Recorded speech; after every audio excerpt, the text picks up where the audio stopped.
J'espère que vous allez bien, j'espère que vous vous portez bien.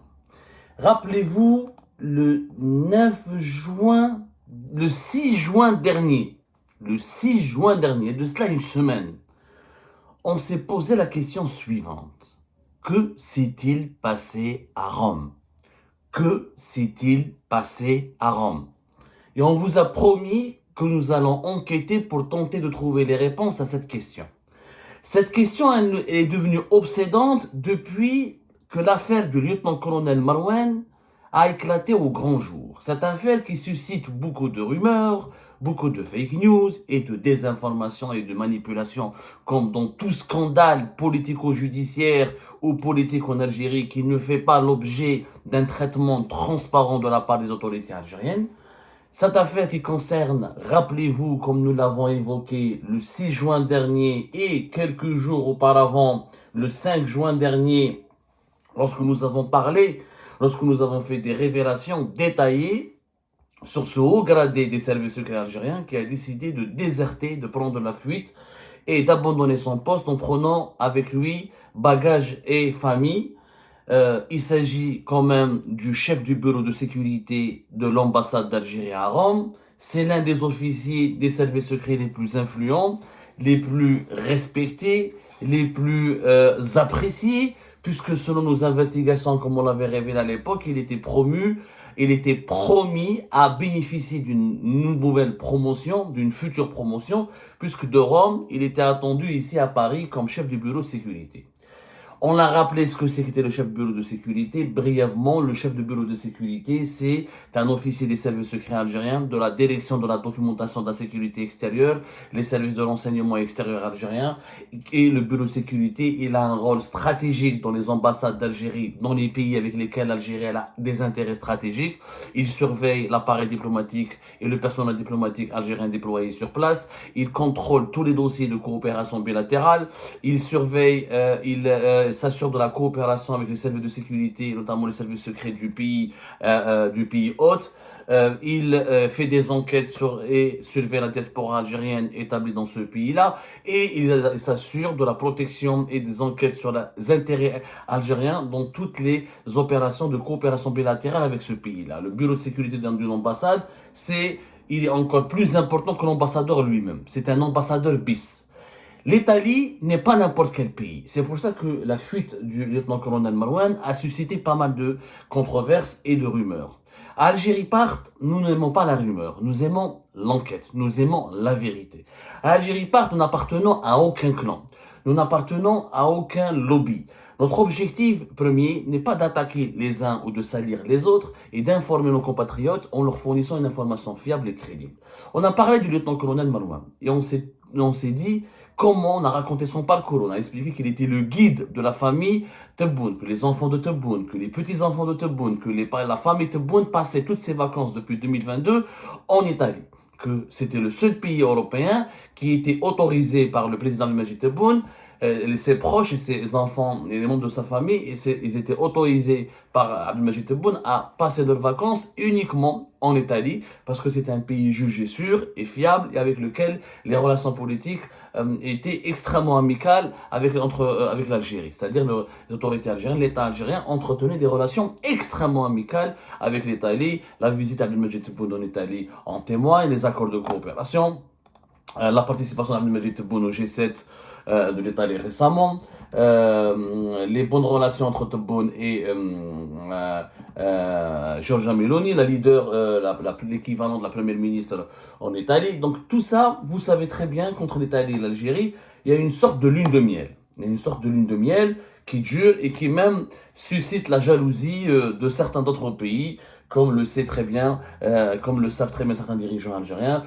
Par exemple, beaucoup de dirigeants ici politiques français envient les bonnes relations entre l'Italie et l'Algérie, tellement elles sont stables, elles sont agréables, et que les autorités algériennes, notamment depuis la visite d'Abdelmadjid Tebboune à Rome en mai 2022, ne refusent pratiquement rien à l'Italie, et l'Italie refuse très peu de choses aussi à l'Algérie. Il faut savoir que l'Italie, cette affaire du lieutenant-colonel Marouane nous a permis d'enquêter sur l'ambassade d'Algérie en Italie. Cette affaire, elle était complètement intrigante. On a bien expliqué son parcours. Il était l'ami des enfants de Tebboune.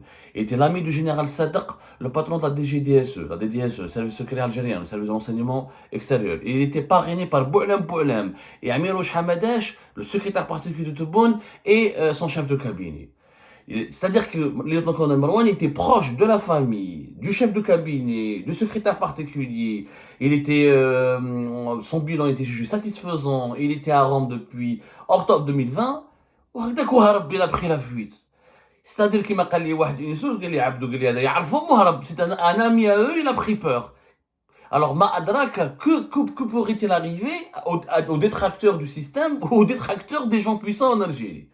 En réalité, l'affaire du lieutenant-colonel Marouane, ce que nous avons découvert au cours de cette semaine durant laquelle nous avons enquêté très profondément, n'est qu'un détail.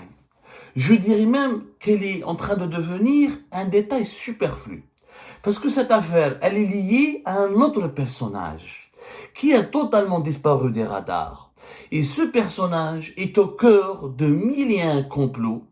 C'est pour ça que nous allons intituler l'émission d'aujourd'hui Les mille et un complots de Rome ou les secrets bien gardés de l'État algérien en Italie. Il s'est passé des choses terribles à Rome en Italie. Très terribles. Cet homme qui devrait nous intéresser beaucoup plus que tous les autres hauts responsables des autres de l'État algérien ou du régime algérien est l'ancien ambassadeur algérien en Italie, Abdelkrim Touharia. Abdelkrim Touharia, qui se souvient de lui? En 2023 et en 2022, il était au sommet de son influence et de son prestige. Abdelkrim Touharia était ambassadeur de l'Algérie en Italie en novembre 2021. C'est un homme qui connaît très très bien l'Italie, c'est l'un des spécialistes de l'Italie au niveau de la diplomatie algérienne et de l'appareil diplomatique algérien. Pour cause, Abdelkrim Touharia était déjà était déjà le consul général à Rome de février 2015 à novembre 2019. Pardonnez-moi, le consul général à Milan, parce que l'Algérie, elle a l'ambassade à Rome et elle a un consulat à Milan et à Naples. Il était lui le consul général à Milan de 2015 à 2019. Et durant cette période, il a bien travaillé sur ses réseaux de connaissances en Italie. Il était l'un des acteurs clés dans les négociations, dans les coulisses, comme en public, pour pour gérer plusieurs dossiers de coopération bilatérale avec l'Italie. Plus tard, Abdelkrim Touharia est parti à Abu Dhabi, il est devenu ambassadeur à Abu Dhabi en 2019. Il est resté à Abu Dhabi jusqu'à 2021. Et sa période à Abu Dhabi l'a propulsé parce que c'était lui qui a négocié, si vous voulez, et on est en train d'enquêter là-dessus parce que nous avons découvert de nouveaux éléments. C'est lui qui avait négocié l'extradition de Abdelmamoun Ouelkaddour en août 2021 par les autorités émiratives vers l'Algérie. Et comme cadeau, pour avoir bien travaillé à Abu Dhabi, on lui a remercié, on l'a nommé en Italie comme ambassadeur. C'est un poste extrêmement stratégique. Pourquoi? Parce que, comme vous le savez, l'Italie et l'Algérie, c'est pas n'importe quoi. L'Italie, c'est le premier client du gaz algérien. Plus d'un tiers du gaz algérien est acheté par les Italiens. Alors, quelques chiffres pour démontrer l'importance des relations entre les deux pays. Les échanges économiques entre l'Italie et l'Algérie en 2024 ont été pratiquement de près de 14 milliards d'euros, ce n'est quand même pas n'importe quoi. L'Italie a acheté en 2024 pour l'équivalent de 9,4 milliards d'euros de gaz. 9,4 milliards d'euros de gaz, c'est le premier client de l'Algérie, c'est le plus grand importateur et consommateur de gaz algérien. L'Italie achète aussi des produits dérivés du pétrole. En 2024, la facture était des achats italiens de produits dérivés du pétrole et du raffinage, c'était 457 millions d'euros, ce qui n'est quand même pas n'importe quoi. Et l'Algérie est aussi un bon client. L'Italie fait partie des pratiquement 5 fournisseurs de l'Algérie. Rien qu'en termes de véhicules, par exemple, l'Algérie a acheté à l'Italie pour 270 millions d'euros de véhicules en 2024. Il y a beaucoup d'enjeux financiers, sans parler des enjeux politiques, la coopération sécuritaire, la coopération contre la lutte contre l'immigration clandestine, les échanges diplomatiques qui jouent pour les dossiers libyens, les dossiers du Sahel, la présence économique italienne en Algérie à travers Eni et Fiat. Donc, c'est un poste stratégique. L'ambassadeur d'Algérie à Rome est l'un des postes les plus stratégiques de la diplomatie algérienne. Abdelkrim Touaria était extrêmement influent et son bilan était même jugé satisfaisant, au point où il était considéré comme le diplomate préféré de Tebboune et du clan Tebboune. C'est-à-dire que l'entourage de Tebboune et Tebboune lui-même considérait cet ambassadeur comme son ambassadeur, son chouchou, comme le meilleur ambassadeur. Il a entretenu des relations extrêmement proches, non seulement avec Abdelmajid Tebboune, comme nous avons découvert le cours de notre enquête, mais aussi avec plusieurs membres de son entourage, y compris des membres de sa famille proche. Bizarrement, du jour au lendemain, sans aucune explication, et à la grande surprise, même des autorités italiennes, Abdelkrim Touaria a été remplacé en fin avril 2024 par Mohamed Khalifi. Alors qu'il était bien placé, bien placé en Italie, très bien apprécié, ce changement a étonné tout le monde. Au départ, ce changement était interprété comme une préparation pour que Abdelkrim Touaria prenne la direction de campagne d'Abdelmajid Tebboune pour son deuxième mandat. Abdelkrim Touaria était tellement proche de l'entourage de Tebboune, de ses conseillers, des membres de sa famille, pour des raisons que vous avez bien compris, on l'a expliqué, tous les membres de la famille, les filles, les garçons, les parents proches de Tebboune passaient leurs vacances en Italie. Du coup, Abdelkrim Touaria les accueillait, s'occupait de leurs vacances, les orientait, les guidait. Il était comme lieutenant-colonel Marouane, pratiquement quotidiennement à côté, où il veillait sur le bien-être de la famille de Tebboune. Donc, au-delà de ces relations familiales, Abdelkrim Touaria était extrêmement apprécié. La vérité, il gérait le dossier italien comme s'il était en train de jouer à un jeu vidéo. Il semblait donner une certaine maîtrise quasi parfaite du dossier. Donc, quand il a quitté son poste en fin avril 2024, on pensait qu'il allait venir à Alger, qu'il allait se préparer pour diriger la campagne de Tebboune. Et plus tard, il y a eu même des informations et des sources qui évoquaient sa nomination comme prochain chef de la diplomatie algérienne. Et on lui promettait un avenir brillant. Donc, Abdelkrim Touaria, père de 3 enfants, tout le monde s'attendait, vraiment, il est né en 1960, calculé, donc il a 65 ans. Bon, c'est pas un très vieux, il y a plus grave comme à l'échelle biologique, il y a plus grave au niveau de l'État algérien. Donc on pensait qu'il allait occuper un avenir, qu'il allait propulser. Comme par hasard, à grande surprise, il a été nommé à Conakry en Guinée.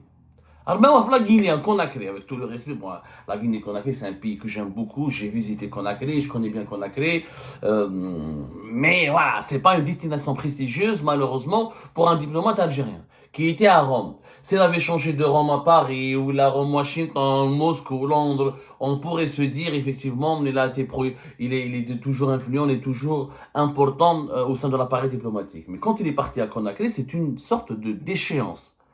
C'est une sanction. Quand on veut sanctionner un diplomate algérien, un ambassadeur ou un consul, on l'envoie vers un pays jugé difficile ou inhospitalier ou défavorable ou pauvre ou pas prestigieux. Là, c'est une descente, c'est une chute, c'est une déchéance. Personne n'a compris à l'époque. Touaria, l'ami de la famille du président, apprécié par le président, apprécié par son entourage, Armawa fait Conakry. Il se retrouve à Conakry du jour au lendemain, alors qu'on attendait à Alger, à la direction de campagne de Tebboune, où on l'attendait à la tête de la diplomatie algérienne comme ministre, où on l'attendait quand même future personnalité politique importante. Personne ne s'est intéressé à Abdelkrim Touaria. Le journal officiel nous informe, l'une des dernières éditions du journal officiel du 28 mai 2025, voilà, c'était le 28 mai 2025, une petite information a circulé comme ça, mais elle est passée totalement inaperçue. Un décret présidentiel signé le 21 mai 2025 par Abdelmajid Tebboune nous confirme, ou nous informe, pas nous confirme, il nous confirme la déchéance d'Abdelkrim Touaria. Il nous informe qu'Abdelkrim Touaria a été limogé de son poste. On a mis fin à ses fonctions à Conakry à partir du 31 janvier 2025. Alors qu'il a été nommé à Conakry à partir du fin avril 2024. C'est-à-dire, il est resté même pas une année dans son poste. Terrible et troublant sort pour quelqu'un qui a négocié l'extradition d'Abdelmoune Tqaddour, qui a été promu à Rome, qui est resté qui était l'ami de la famille du président, apprécié par le président et considéré même comme l'un des futurs espoirs de l'État algérien pour occuper des fonctions au plus haut sommet de la hiérarchie politique et diplomatique. En réalité, Abdelkrim Touahria, sa déchéance s'explique par quoi? Par une enquête qui a été diligentée à son encontre en toute indiscrétion au début de l'année 2024. Et celui qui a mené cette enquête par hasard, c'est le lieutenant-colonel Marouane de la DDSE. C'est lui qui a enquêté sur Abdelkrim Touahria et qui a trouvé, selon nos investigations, des éléments probants, voire accablants, contre Abdelkrim Touahria au niveau de son implication dans des malversations financières, détournement de fonds publics et pratiques de corruption autour des concessions du constructeur automobile italien Fiat en Algérie. Pour le moment, je préfère ne pas vous donner tous les détails, parce que nous sommes professionnels. Vous savez, nous, on ne se contente pas d'une seule source. Des gens, ils nous faxent, ils nous envoient un fax et on publie directement. On s'appuie sur différentes sources. Pour faire nos émissions et pour prendre la parole et faire nos enquêtes, on est obligé, c'est le journalisme qui nous dicte cette obligation, de recourir et de vérifier nos informations au moins auprès de 3 sources. Là, nous avons différentes sources dans ce dossier-là, des sources sécuritaires, des sources diplomatiques et des sources économiques, c'est-à-dire d'anciens opérateurs économiques, etc. On est en train de recouper toutes les informations pour vous faire une prochaine émission sur le scandale Abdelkrim Touahria. Il n'a pas été enlevé de son poste parce que Zafouali ou là pour une mésentente ou un malentendu. Il est impliqué dans un véritable scandale de malversation financière, de détournement de l'argent public de l'ambassade d'Italie, de l'ambassade d'Algérie en Italie et de relations troublantes avec puissance étrangère. Je ne dirai pas plus pour le moment parce que notre enquête se poursuit. Après avoir été signalé par les rapports accablants du lieutenant-colonel Marouane, Abdelkrim Touahria a été enlevé de son poste. Et l'enquête du lieutenant-colonel Marouane s'est appuyée sur des témoignages de consuls. Il y a eu des consuls d'Algérie en Italie, parmi lesquels Shawqi Chemem, consul d'Algérie à Naples, et Adel Talbi, consul d'Algérie à Milan. Les deux ont témoigné dans cette enquête-là. Pour confirmer les conclusions accablantes auxquelles avait abouti l'enquête sécuritaire menée par le BS de l'ambassade d'Algérie à Rome. Alors, cette enquête a été visiblement confirmée puisque la présidence de la République à Alger a pris des sanctions contre Abdelkrim Touahria. Il a été muté vers Conakry en Guinée et les témoins de cette enquête ont été promus. Exemple, monsieur Shawqi Chemem est pressenti prochainement à devenir ambassadeur en Serbie. Même s'il n'a pas été encore promu, on lui avait promis une promotion. Mais visiblement, en ce moment, M. Shawqi Chemem a quelques problèmes puisque il ferait l'objet lui-même, il a été auditionné dans l'affaire de la fuite et du départ du lieutenant-colonel Marouane. Mais on est en train de vérifier tous ces détails-là.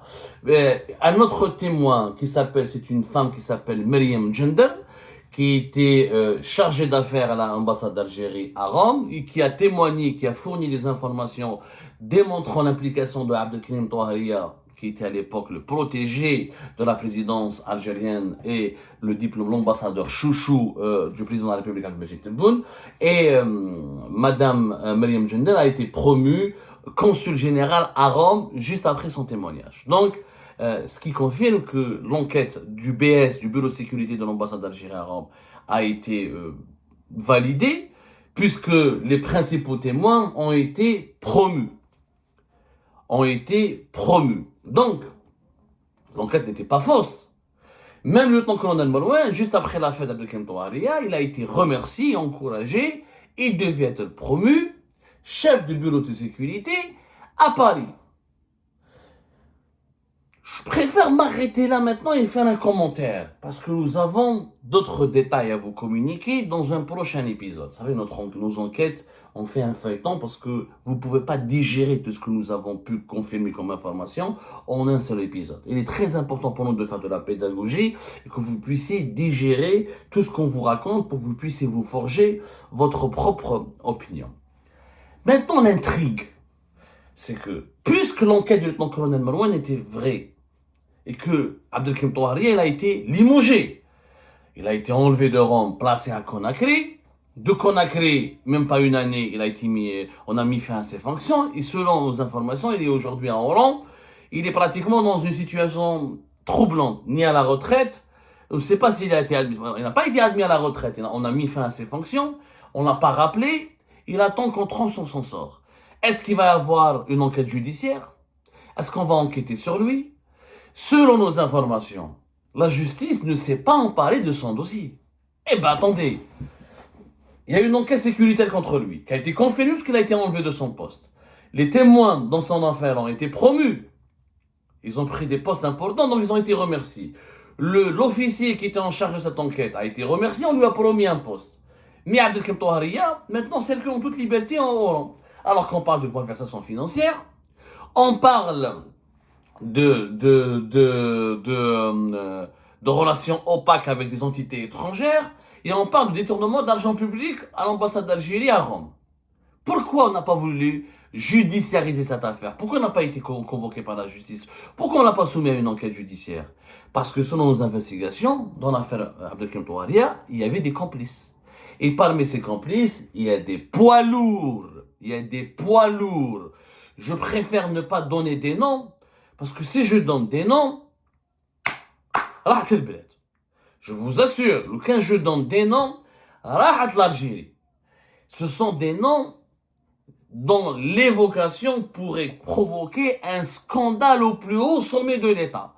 Donc je préfère ne pas donner des noms et je préfère continuer à enquêter de la manière la plus professionnelle pour m'assurer de la véracité de toutes les informations que nous sommes en train de récupérer. Parce que notre objectif à nous n'est pas de faire des règlements de compte ou d'alimenter des guerres de clans ou d'alimenter la rumeur. Nous, on va contacter toutes les personnes qui sont citées dans le dossier pour leur donner le droit à la parole et pour comprendre. Mais les noms qui sont cités dans l'affaire Touahria sont des poids lourds de la vie politique et des poids lourds du système algérien. C'est pour cette raison qu'il aurait été épargné. Peut-être que prochainement la justice algérienne va me démentir, elle va le convoquer. Il est en Hollande, vous pouvez le convoquer. Mais le sort d'Abdelkrim Touahria semble bénéficier d'une certaine clémence parce qu'il avait des complices extrêmement bien placés au sein du système et au plus haut sommet de la présidence algérienne. Et pour cette raison, on ne veut pas le juger. Mais sa déchéance, elle n'est pas normale.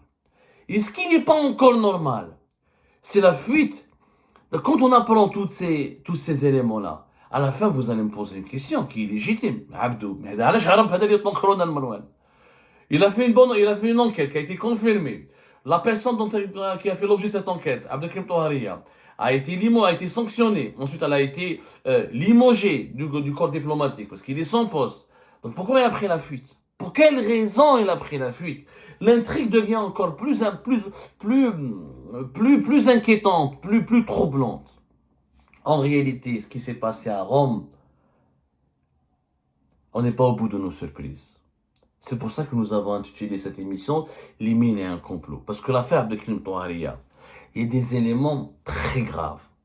Je préfère prendre le temps de les vérifier un par un.